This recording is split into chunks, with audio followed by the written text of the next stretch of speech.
what do we do to install a car seat when nothing I see in the car locks?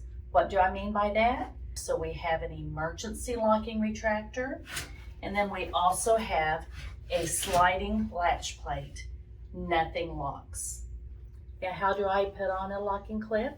I'm going to get this locking clip. It comes with the car seat, and if it doesn't, you can contact the manufacturer to obtain one. This is what our locking clip is. We have talked about a sliding latch plate and an emergency locking retractor. So how do I install this? Once I feed the seatbelt through the back of the car seat, I'm going to take any excess webbing and pull it nice and tight. I'm going to put my hand here and hold my spot and come out from the latch plate no more than 1 inch.